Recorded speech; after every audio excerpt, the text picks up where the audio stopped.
Tungsten சுரங்கம் வரப்போகுது, அதனால ஒரு குறிப்பிட்ட கிராமம் போகுது அப்படின்னு நினச்சிட்டு இருந்தாங்க.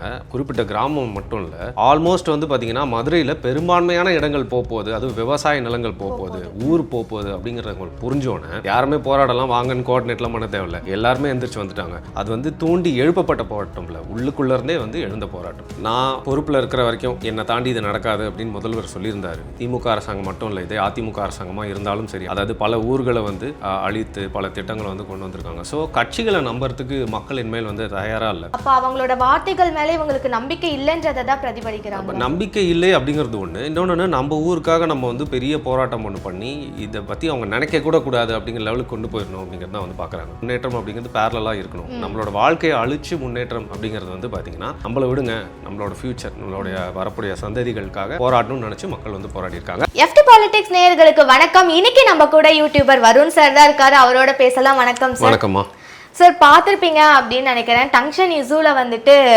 தடைகளையும் மீறி மக்கள் வந்துட்டு பேரணிக்கு போயிருக்காங்க. அதை பற்றி என்ன நினைக்கிறீங்க சார்? தன்னிச்சையாக எழுந்த ஒரு போராட்டம். குறிப்பாக இந்த மாதத்தில் நம்ம வந்து பேசிகிட்டு இருக்கிறது ரொம்ப மேட்சிங்காக இருக்குது, கோயின்சிடென்ஸ் அப்படின்னு வந்து சொல்லலாம். ஏன்னா இதே மாதத்தில் தான் 2017 வந்து தன்னிச்சையாக எழுந்த ஒரு போராட்டம் மாபெரும் பிரம்மாண்டமான ஒரு போராட்டமாக மாறி இது வரைக்கும் தமிழர்கள் அவங்களுக்கு தெரிஞ்சு அவங்களோட நாலேஜுக்கு இவ்வளோ பெரிய ஒரு கூட்டத்தை வந்து கூட்டி வந்து பார்த்ததே இல்லைன்ற ஜல்லிக்கட்டு போராட்டம் நடந்தது. ஸோ எப்போவுமே வந்து ஒரு கட்சிக்கு உண்டான ஒரு குறிக்கோள், அவங்களுக்கு உண்டான விஷயத்தை நடத்திக்கணும், அதற்குண்டான போராட்டம் அப்படின்னா வந்து அதற்கு சார்பு நிலை உள்ளவங்க மட்டும்தான் வந்து அதுக்காக வந்து போவாங்க. ஆனால் இன்றைக்கி வந்து கொஞ்ச நாள் எல்லாருக்கும் ஏதோ ஒரு டங்ஸ்டன் சுரங்கம் வரப்போகுது, அதனால் ஒரு குறிப்பிட்ட கிராமம் போகுது அப்படின்னு நினச்சிட்டு இருந்தாங்க. குறிப்பிட்ட கிராமம் மட்டும் இல்லை, ஆல்மோஸ்ட் வந்து பார்த்திங்கன்னா மதுரையில் பெரும்பான்மையான இடங்கள் போகுது, அதுவும் விவசாய நிலங்கள் போகுது, ஊர் போகுது அப்படிங்கிறத புரிஞ்சோன்னே யாருமே போராடலாம் வாங்கன்னு கோஆர்டினேட்லாம் பண்ண தேவையில்லை, எல்லாருமே எந்திரிச்சு வந்துட்டாங்க. அந்த போராட்டத்தில் பார்த்தீங்க அப்படின்னா வந்து இந்த கட்சி அந்த கட்சி இந்த ஊர் இந்த சாதி அப்படிலாம் இல்லை, எல்லாருமே வந்துட்டாங்க. அது வந்து தூண்டி எழுப்பப்பட்ட போராட்டம் இல்லை, உள்ளுக்குள்ளே வந்து எழுந்த போராட்டம். அப்படிதான் வந்து பார்க்க முடியும். ஓகே, டங்ஷனுக்கு வந்துட்டு எதிர்ப்பு தெரிவிக்கும் விதமாக இப்போ டிஎம்கே வந்துட்டு சட்டசபையில் ஒரு தீர்மானத்தை நிறைவேற்றிருக்காங்க. அப்படி இவங்க நிறைவேற்றியிருந்தாலும் இப்போ வந்துட்டு மக்கள் அதையும் தாண்டி இப்போ ஒரு பேரணியை வந்துட்டு உருவாகி இருக்காங்க. எதனால நினைக்கிறீங்க? இப்போ வந்து பார்த்தீங்கன்னா நான் பொறுப்பில் இருக்கிற வரைக்கும் என்னை தாண்டி இது நடக்காது அப்படின்னு முதல்வர் சொல்லியிருந்தார். இருந்தாலும் வந்து ஆட்சிகள் மாறலாம், கட்சிகள் என்ன வேணால் வந்து பேசும். திமுக அரசாங்கம் மட்டும் இல்லை, இதே அதிமுக அரசாங்கமாக இருந்தாலும் சரி, அவங்களும் இந்த மாதிரி நிறைய விஷயங்கள் பண்ணியிருக்காங்க. அதாவது பல ஊர்களை வந்து அழித்து பல திட்டங்களை வந்து கொண்டு வந்திருக்காங்க. ஸோ கட்சிகளை நம்புறதுக்கு மக்கள் இனிமேல் வந்து தயாராக இல்லை. அப்போ அவங்களோட வார்த்தைகள் மேலே இவங்களுக்கு நம்பிக்கை இல்லைன்றதை தான் பிரதிபலிக்கிறாங்க. நம்பிக்கை இல்லை அப்படிங்கிறது ஒன்று. இன்னொன்று, நம்ம ஊருக்காக நம்ம வந்து பெரிய போராட்டம் ஒன்று பண்ணி இதை பற்றி அவங்க நினைக்க கூட கூடாது அப்படிங்கிற லெவலுக்கு கொண்டு போயிடணும் அப்படிங்கிறது தான் வந்து பார்க்குறாங்க. ஸோ முன்னேற்றம் அப்படிங்கிறது நம்ம வாழணும், அப்படியே சார்பாக முன்னேற்றம் அப்படிங்கிறது பேரலாக இருக்கணும். நம்மளோட வாழ்க்கையை அழிச்சு முன்னேற்றம் அப்படிங்கிறது வந்து பார்த்திங்கன்னா நம்மளை விடுங்க, நம்மளோட ஃப்யூச்சர், நம்மளுடைய வரக்கூடிய சந்ததிகளுக்காக போராடணும்னு நினச்சி மக்கள் வந்து போராடி இருக்காங்க. அரசாங்கத்து மேலே இருக்க அவநம்பிக்கை மட்டும் இல்லாமல் ஒரு தன்னெழுச்சியாக தங்களோட ஊரை காப்பாற்றணும்னு வந்த போராட்டம் அது. ஓகே சார், இப்போது இந்த டங்ஷன் போராட்டத்தில் ஈடுபட்ட 5000 பேர் மேலே வந்துட்டு கேஸ் போட்டிருக்காங்க. ஸோ இது எப்படி எடுத்துக்கிறது சார்? இந்த மாதிரி வந்து கூடுகைகள்லாம் வந்து அவ்வளோ சீக்கிரம் நடந்துடக்கூடாது அப்படின்னு நான் ஏற்கனவே சொன்ன மாதிரி, உதாரணத்துக்கு இந்த மரீனா போராட்டத்துக்கு அப்புறம் பல ரூல்ஸ்லாம் வந்து போட்டாங்க. 10 பேர் சேர்ந்து ஒன்றா நடக்கக்கூடாது, பெர்மிஷன் இல்லாமல் வந்து பார்த்திங்கன்னா ஒரு ப்ரைவேட் பார்ட்டி மாதிரி கூட எங்கேயுமே வந்து இது பண்ணக்கூடாது, நிறைய குட்டி குட்டி கண்டிஷன்ஸ்லாம் வந்தது. ஸோ ஒரு வாட்டி பட்டுட்டாங்க.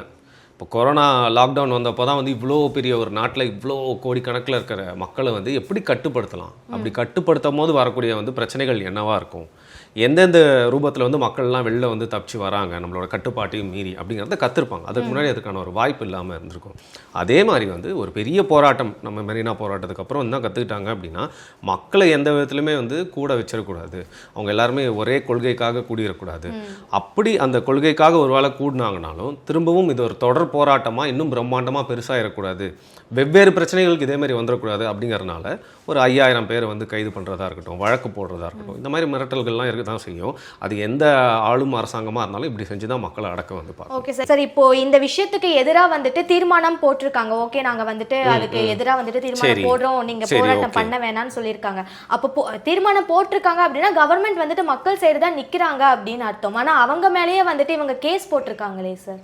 இப்போது நிறைய திட்டங்கள்லாம் வர்றப்போ மக்கள் வந்து எதிர்த்து போராடுறாங்க அப்படின்னா அப்போது அந்த திட்டத்தை வந்து பார்த்திங்கன்னா ஒரு கிடப்பில் போட்டுருவாங்க, பாஸ் பண்ணி வச்சுருவாங்க. இப்போ உதாரணத்துக்கு மீத்தேன் திட்டம், எல்லா விதமான எதிர்ப்பும் வந்து எல்லா தரப்பு மக்கள்கிட்ட இருந்தும் இதே மாதிரி வந்து வந்துச்சு. டெல்டா பகுதிகளாக இருக்கட்டும், இன்னும் நிறையா விளைநிலங்களில் அந்த மீத்தேன் திட்டத்தை வந்து முற்றிலுமாக ஒழிச்சிட்டாங்க, அதை ஸ்டாப் பண்ணிட்டாங்க, இனிமேல் வரவே வராதுன்னு நினச்சிட்டு இருக்கீங்களா நீங்கள்? இன்னும் சில இடங்களில் வந்து சைலண்ட்டாக மீத்தேன் திட்டம் வந்து செயல்படுத்தப்பட்டு தான் இருக்குது. சென்சிட்டிவான இடங்களில் மட்டும் ஸ்டாப் பண்ணி வச்சுருக்காங்க. இந்த மாதிரி பல மக்கள் விரோத திட்டங்கள், நம்ம இயற்கை வளத்துக்கு எதிரான திட்டங்கள் வந்து பார்த்தீங்கன்னா பல இடங்களில் வந்து பாஸ் தான் வந்து பண்ணி வைக்கப்பட்டிருக்கு. இது ஆக்சுவலாக வந்து என்னோட சேனல் நான் ஒரு காணொலியே வந்து பண்ணலாம் அப்படின்னு இருக்கேன். இந்த மாதிரி எந்தெந்த திட்டங்கள்லாம் தமிழ்நாட்டில் நம்மளோட வளத்தை வந்து சுரண்டி ஒரு லாங் டேர்மில் வந்து பார்த்திங்கன்னா நம்ம தமிழக நிலத்துக்கே வந்து ஒரு பெரிய பாதிப்பை ஏற்படுத்தும். திருப்பியும் வந்து உங்களால் ரிட்ரீவே பண்ண முடியாது. மரத்தை வெட்டினாலே வந்து வச்சாலும் வளர்கிறதுக்கு எவ்வளோ வருஷம் ஆகுது. நீங்கள் மலையெல்லாம் வந்து எந்த டெக்னாலஜி வச்சு உங்களால் வந்து கிரியேட் பண்ண முடியும்? இது மலை மட்டும் இல்லை, இந்த மாதிரி வந்து நம்மளால் அழித்து ஒழிச்சிட்டா திருப்பியும் வந்து அதை கட்டி அமைக்க முடியாத நிறைய விஷயங்கள் இருக்குது. அப்பேற்பட்ட திட்டங்கள்லாம் வரப்போ மக்கள் போராடுறாங்கல்ல, அப்போ ஒரு கிடப்பில் போடுவாங்க, பாஸ் பண்ணுவாங்க, மக்களோட பேச்சை குறைப்பாங்க, நம்மளோட கவனத்தை வந்து திசை திருப்புவாங்க, இந்த மாதிரி வந்து பாஸ் தான் பண்ணுவாங்க. ஸோ அதே மாதிரி இந்த டங்ஸ்டன் சுரங்க திட்டத்தையும் வந்து பார்த்திங்கன்னா பாஸ் பண்ணிவிட்டு ஃப்யூச்சரில் ஆரம்பிச்சிடலாம் அப்படிங்கிற பயத்தில் தான் மக்கள் வந்து போராடுறாங்க. ஆனால் இப்போ 5000 பேர் கைது பண்ணாலும் வந்து பார்த்திங்கன்னா இதெல்லாம் பார்த்து மக்கள் பயப்படுவாங்க அப்படின்லாம் வந்து நினைக்கல. ஏன்னா இப்போ மக்கள்லாம் போராடுறாங்கன்னா அரசாங்கம் பரவாயில்ல போராடுங்க, நாங்களும் வந்து ஆதரவு தெரிவிக்கிறோம் அப்படின்னு சொல்லிட்டு இன்னும் பல ரோடுகளை ஓப்பன் பண்ணி இங்கே எல்லாருமே நடந்து போங்க ஊர்வலமாக அப்படின்னு நான் சொல்லுவாங்க. எப்போவுமே எந்த அரசாங்கமாக இருந்தாலும் மக்கள் எப்படி கட்டுப்படுத்தலாம், அந்த போராட்டத்தையும் வந்து அவங்களுக்கு பிடிச்ச மாதிரி எப்படி நடத்தி வைக்கலாம் அப்படின்னு தான் வந்து பார்ப்பாங்க. நீங்கள் சொன்ன மாதிரி இப்போ இயற்கை வளங்களில் பல விஷயங்களை அழிச்சிட்டா அது திரும்பவும் வந்துட்டு உருவாக்கவே முடியாத அளவுக்கு இருக்கும். அது எப்படி சார் சரியா இந்த மாதிரி இயற்கை வளங்கள் இருக்கிற இடத்துல தான் காப்பர் இருக்கணும், டங்ஸ்டன் இருக்கணும் கண்டுபிடிக்கிறாங்க? அதுவும் தமிழ்நாட்டில் தான் இருக்கும், எல்லாம் தெரியும்ல. நீங்கள் இந்தியாவை எடுத்துக்கிட்டீங்க அப்படின்னா இந்தியாவில் தமிழ்நாடு வந்து ஒரு பாவப்பட்ட ஒரு மாநிலம் அப்படின்னு தான் வந்து சொல்லணும். ஏன்னா இந்தியாவில் இன்றைக்கி நம்ம வட மாநிலங்களில் பல மாநிலங்களுக்கு வந்து பார்த்திங்கன்னா நம்ம தமிழ்நாடு போன்ற ஸ்டேட்ஸ் கொடுக்கக்கூடிய தொகையில் தான் அந்த இடங்களே வந்து நகர்ந்துட்டு இருக்கு, செயல்பட்டு இருக்கு. இப்போ கான்ட்ரிபியூட்டர்ஸ்னு சொல்லுவாங்க, சென்ட்ரல் கவர்மெண்ட்டுக்கு எந்தெந்த ஸ்டேட்ஸ்லாம் அதிகமாக கான்ட்ரிபியூட் பண்ணுது, எல்லாமே யுனைடெட் ஸ்டேட்ஸ் ஆஃப் இந்தியா எல்லாமே கான்ட்ரிபியூட் பண்ணால் தானே சென்ட்ரல் கவர்மெண்ட் எல்லாருக்கும் பிரித்து கொடுத்து எல்லா ஸ்டேட்டையும் வந்து நடத்த முடியும் கவர்மெண்ட்டாக. அப்படி வந்து பார்த்திங்கன்னா நம்ம கொடுக்கறது, நம்மக்கிட்ட இருந்து அவங்க எடுக்கிறது ஏராளம். ஆனால் பல மாநிலங்கள் வந்து பார்த்திங்கன்னா எதுவுமே அவங்ககிட்ட இருந்து வர்றதே இல்லை, நாட்டுக்காக ஒரு கான்ட்ரிபியூஷனே இல்லை. இங்கேருந்து எடுத்து தான் அங்கே கட்டமைப்பை உருவாக்குறாங்க, இங்கேருந்து எடுத்து தான் அங்கே முன்னேற்ற நடவடிக்கைகள் வந்து ஈடுபடுறாங்க. ஸோ அப்படி இருக்கப்போ வந்து அந்த விதத்தில் பாவப்பட்ட மாநிலம். இன்னொன்று நீங்கள் ஏற்கனவே கேட்ட மாதிரி காப்பர் இங்கே தான் இருக்கும், டங்ஸ்டன் இங்கே தான் இருக்கும், மீத்தேன் இங்கே தான் இருக்கும், அணு உலை இங்கே தான் கட்டணும், ஏன்னா இங்கே கட்டினா மட்டும்தான் அது செயல்படும். அப்படிங்கிறப்போ ஒரு மாற்றாந்தாய் மனப்பான்மை, அந்த நிலம் தானேங்க என்ன போட்டால் போட்டோம், ஏன்னா கொஞ்சம் நம்மளுக்கு தூரம் இருக்கட்டும், அது அழிஞ்சால் அதன் மூலிமா ஒரு பாடம் கற்றுக்கலாம். அது மட்டும் இல்லாமல் இந்த மாதிரி திரும்பியும் சரியே செய்யப்பட முடியாத விஷயங்கள், திட்டங்கள், அந்த மண்ணை நாசமாக்கக்கூடிய திட்டங்கள்லாம் வந்து தமிழ்நாடு போன்ற இடங்களில் தான் வந்து தொடர்ந்து மத்திய அரசாங்கத்தால் வந்து கொண்டு வரப்படுது. சார் ஆல்ரெடி வந்துட்டு இப்படி மக்களை நம்ப வச்சு தான் வந்துட்டு இதை பண்ணுறேன் அதை பண்ணுறேன் நம்ப வச்சு தான் இப்போ ஆட்சியில் உட்கார்ந்துருக்காங்க அப்படின்னு சொல்லலாம். ஆனால் அவங்க சொன்ன மாதிரி எந்த ஒரு விஷயமும் செஞ்சாங்களா அப்படின்னு சொன்னால் இல்லை. ஸோ அதை பற்றி நீங்கள் என்ன நினைக்கிறீங்க சார்? இல்லை, எல்லாருமே வந்து பார்த்தீங்கன்னா சொல்கிறத வந்து செய்யவே மாட்டாங்க. இப்போ வந்து சமீபத்தில் ஒரு காணொலி ஒருத்தர் பார்த்தேன், ஆளுங்கட்சியை சார்ந்து ஒருத்தர் நீட் தேர்வை பற்றி வந்து கேள்வி நெறியாளர் பேசிட்டு இருந்தார். என்ன பண்ணுறது, நாங்களும் இன்னும் பண்ணிட்டு தான் இருக்கோம், இருங்க 2026 முடிட்டோம் அப்படிங்கிறாரு. ஏங்க நீங்கள் இதை வந்து வாக்குறுதியாக கொடுத்து தான் இந்த ஆட்சிக்கே வந்தீங்க, இப்போ ஆட்சியே முடிய போகுது, திருப்பியும் வந்து 2026 ஜெயிச்சோன்னு பார்க்குறோம் அப்படிங்கிறேன். இல்லைங்க, அது மத்தியில் நாங்கள் அரசாக வருவோம்னு நினச்சோம், எங்களோட கூட்டணி அரசை வந்து காங்கிரஸ் ஜெயிக்கும்னு நினச்சோம், அவங்கள நாங்கள் வந்து அந்த வாக்குறுதியிலே வாயில் சொல்ல வச்சோம் பார்த்தீங்களா அப்படின்னு சொல்லிட்டு அவங்க இஷ்டத்துக்கு ஏற்ற மாதிரி ஒவ்வொரு நாளைக்கும் மாற்றி மாற்றி வந்து பேசிகிட்டே போயிருப்பாங்க. ஸோ வாக்குறுதிகள் அப்படிங்கிறது வந்து பார்த்திங்கன்னா கவர்ச்சி, நம்மள பெயிட்டுன்னு சொல்லுவாங்கள்ல, அந்த ட்ராப்பில் நமக்குள்ளே வந்து உழ வைக்கிறதுக்கான விஷயம் தான். இதை வந்து கொஞ்சம் யோசிக்கிறவங்க கூட புரிஞ்சுப்பாங்க. பட் பெரும்பான்மையான மக்கள் எல்லாருமே வந்து பார்த்திங்கன்னா எமோஷனலாக சிந்திக்கக்கூடியவங்க, இது நடந்துராதா அப்படிங்கிற நம்பிக்கையில் எல்லாருமே வந்து ஏமாந்து ஒரு வாட்டி ஓட்டு போட்டுட்ருக்காங்க. இந்த நிலை மாறுமா அப்படின்றத பொறுத்திருந்து தான் பார்க்கணும். தமிழ்நாட்டில் வந்துட்டு மனுநீதி சோழன் ஆட்சி தான் போயிட்டுருக்கு அப்படின்ட்டு செல்வ பெருந்தொகை அவர்கள் சொல்லியிருக்காரு. இதை எப்படி எடுத்துக்கிறது சார்? பண்ணுறது பாவம், வேறு வழி இல்லை. இன்னும் வேறு ஏதாவது கதை தெரிஞ்சிருந்தால் அது கூட வந்து சொல்லியிருப்பாரு. நம்மளுக்கு எல்லாருக்குமே தெரிஞ்ச கதை வந்து மனுநீதி சோழன் கதை அப்படிங்கிறதுனால ஈஸியாக நம்மளுக்கு புரியும் அப்படிங்கிறனால இந்த கதையை சொல்லியிருக்காரு. வேறு ஏதாவது கதை தெரிஞ்சால் வேறு ஏதாவது கதை சொல்லுவார். கதை அவ்வளோதான், வேற என்ன. ஓகே சார், அப்போ இதை வந்துட்டு நம்ம ஒரு இப்படி சொல்லிட்டாரே, அப்போ வந்துட்டு அவர் என்ன அக்யூஸ் பண்ணுறாரு அப்படின்ற ஒரு சிந்திக்கணும் அப்படின்றதுக்காகலாம் இல்லைங்க. இப்போ இன்னைக்கு நம்ம பேசிட்டு இருக்கப்போ இன்னைக்கு சட்டமன்றத்தில் என்ன நினச்சுன்னு பார்த்தீங்கன்னா, அதிமுகவில் எல்லாருமே கருப்பு சட்டை போட்டு வந்தாங்க.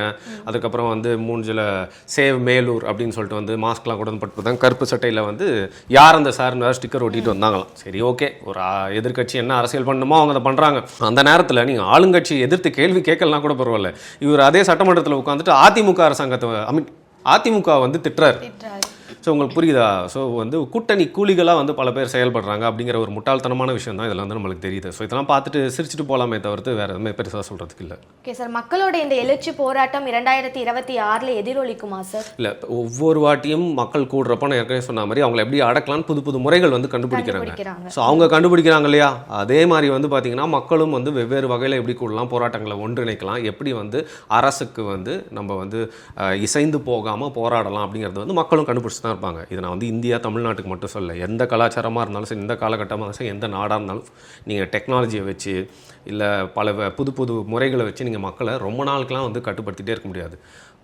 ரொம்ப அப்படியே அழுத்திட்டே இருந்தால் வெடிக்கிற பலூன் போல தான் வந்து இங்கே கட்டுப்படுத்தப்பட்ட மக்கள் வந்து வெவ்வேறு வகையில் வந்து போராட்டத்தை வந்து செஞ்சுட்டு தான் இருப்பாங்க. அதை உங்களால் ரொம்ப நாள் வந்து நிறுத்தி வைக்க முடியாது. சார், இப்போ இந்த டங்ஸனை எடுக்க போகிறது வந்துட்டு வேதாந்தா ஸ்டெர்லைட் குரூப் தான் சார். ஆல்ரெடி வந்துட்டு தூத்துக்குடியில் ஒரு கன் ஃபயர் போச்சு, அடுத்து வந்துட்டு இப்போ மதுரையா சார்? அதான் சொல்கிறேன், இந்த வேதாந்தா அந்த பேர்லேயே உங்களுக்கு ஒரு மாதிரி சரியில்லையே இந்த பேர் அப்படின்னு உங்களுக்கு தெரியலையா? அவங்களுக்கு எல்லாருக்குமே வந்து பார்த்தீங்கன்னா இந்தியானா வந்து கண்டிப்பாக சவுத் இந்தியா இல்லை, நார்த் இந்தியா தான், அதான் நல்லா இருக்கணும் அப்படிங்கிறது. ஆனால் இவங்கெல்லாம் வந்து நார்த் இந்தியாவில் கூட இருக்க மாட்டாங்க, லண்டன் அது மாதிரி இடத்துல போய் உட்காந்துட்டு இருப்பாங்க. நம்ம தான் இங்கே இருக்கோமே, இனிமேல் அந்த கும்பலாக வந்து அவ்வளோ மக்கள் இருக்க இடத்த நம்ம வந்து ஏன் வந்து ஒரு மக்களாக ஒரு நாடாக வந்து பார்க்கணும், குப்பை கிடங்கா பார்க்கலாம், இல்லை ஒரு குவாரியாக பார்க்கலாம் அப்படிங்கிற மாதிரி தான் அவங்களாம் பார்ப்பாங்க. ஸோ இந்த வேதாந்தா குரூப்புனால ஏற்கனவே வந்து தமிழகத்தில் பல உயிர்கள் வந்து போயிருக்கு, நம்மளோட நிம்மதியான வாழ்க்கை வந்து பாதிக்கப்பட்டிருக்கு. தூத்துக்குடியில் அந்த தழும்புலேருந்து மீளாமல் இன்னும் நிறைய குடும்பங்கள் இருக்காங்க. சரியா? அப்படியே அங்கேருந்து கொஞ்சம் கூட வந்து மனசாட்சியே இல்லாமல் மதுரைக்கு வரான் அப்படின்னா வந்து அவன் தமிழ்நாட்டை வந்து ஒரு நாடாகவும் பார்க்கல, இங்கே இருக்கிற மக்கள்லாம் மக்களாக பார்க்கலாம், அவன் எல்லாத்தையும் ஒரு பணமாக மட்டும்தான் பார்ப்பான். ஆனால் இதுக்கு இசைந்து கொடுத்து அரசாங்கங்கள் வந்து விலை போகிறது தான் இன்னும் அசிங்கம். ஏன்னா வியாபாரி எப்பவுமே வியாபாரியை தான் இருப்பான். இந்த மாதிரி ஆட்கள் கையில் திரும்பவும் ஆல்ரெடி ஒரு பெரிய விஷயம் நடந்திருக்கு அப்படின்னும் போது இந்த மாதிரி ஆட்கள் கையில் திரும்பவும் இந்த மாதிரி ஒரு விஷயம் போகுது அப்படின்னா அப்போ அரசாங்கத்தோட ஒரு அனுமதி அப்படின்றது ரொம்பவே முக்கியம்.